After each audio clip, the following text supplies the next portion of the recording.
It was neighbors who told us that a hero actually ran behind his house all the way in front of the house into the front door and saved him. This boater left here at Eldredge Marina yesterday afternoon. He was said to go fishing and was supposed to return at midnight but never showed up. You can see this bingo hall behind me. It's a regular watering hole for some, now a crime scene. Two of their trucks here were recently stolen and they can't afford to lose any more. You take a look at these living conditions for some of those that do want to stay. We're talking pillows, sleeping bags, all the essentials. Police have actually just walked up literally just seconds ago. These breaking developments happening right in front of you. And we want to show you the view from the top of our live truck. This is the entrance to this street. Dead fish like this are sporadically washing ashore, and experts say more are expected to arrive over the next few days.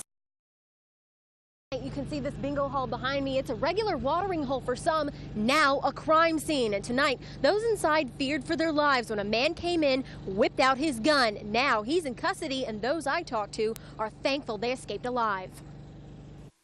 A busy night at bingo changed in an instant after witnesses say a man came into the place acting strange. And then people started saying, he's got a gun.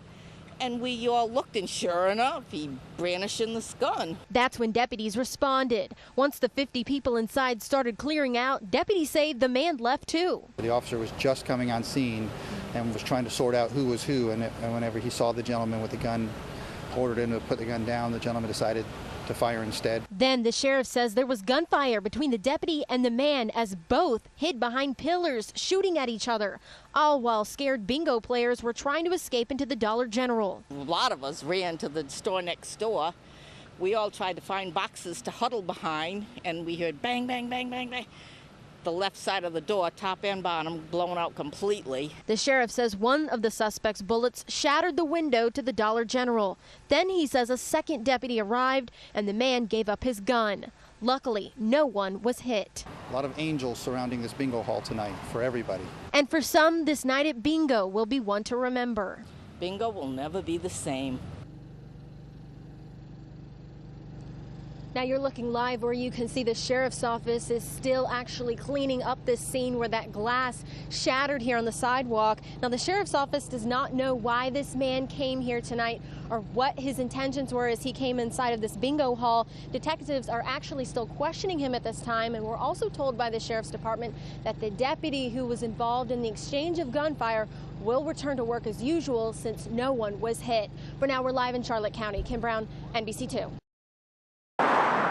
On any given day, you might spot Kenneth Johnson parked along a busy road.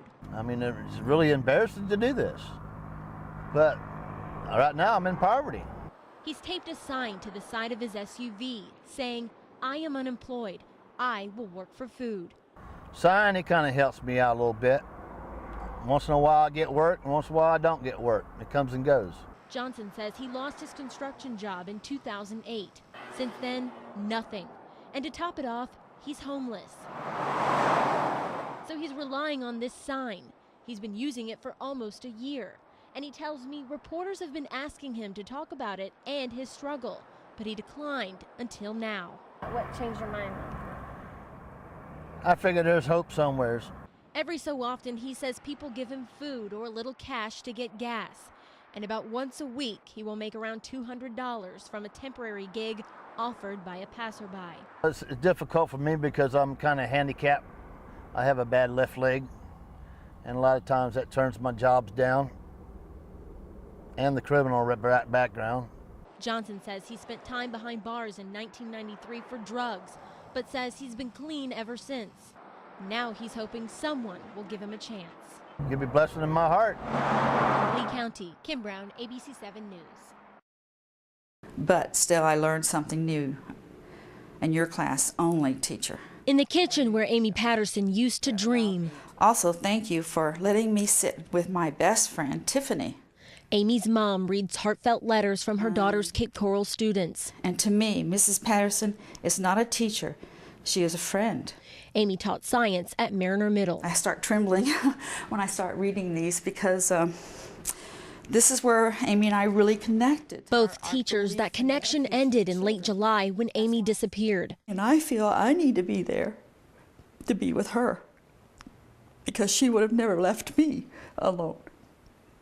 And that's what goes through 90% of my days and weeks, is that she's alone down there somewhere, and I don't know where it is. Daniel Proctor, her ex-husband turned boyfriend, is the suspect in her disappearance. When you first found out about, that your sister was missing, what'd you immediately think? That he hurt her. I knew that he probably hurt her. The way of extradition. Proctor is not charged in connection with Amy's disappearance, but is locked up in Alabama's Madison County Jail on theft charges. Amy and Daniel met right here in Huntsville, Alabama, when Amy was just a teenager. But their relationship was not always smooth sailing. In fact, Amy's mom tells us their family wasn't fond of him from the start. We tried to break it off. We took family counseling, and they said, well, the counselor said, well, maybe if you try to make an accepting him, maybe she won't be driven to him so much. They lived together in this Bokeelia home. And when Amy was first missing, neighbors told us Proctor told them a lie, saying Amy died in a car crash. No one wants to think any family member is dead. It doesn't sound good. All of it was blank. The grief sent her mom over the edge. She had a heart attack last month from the overwhelming stress of trying to find Amy. I want to have her kiss me again. I want to kiss her again. And I want to hear her crazy laugh. And I want to taste her awful cooking. And while she tries to recover, her mind is consumed by her shattered family. And it has, some ways, devastated a couple of my children's lives. My older son quit being a pilot. He quit his job and has now decided to be an 8th grade science teacher. She says he did it to feel closer to Amy. She was always sending little cartoons to me, The family came to Amy's house to search for clues. Salahi says they found shell casings, bullets, and a bloody fishing outfit, but were told nothing was connected to the case. So they moved on and brought Amy's stuff back to Alabama. Stand back.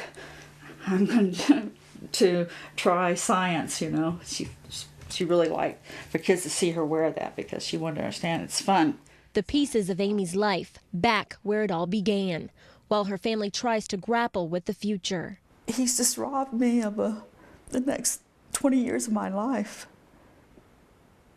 They will be meaningless at times because she won't be here. Kim Brown, NBC2.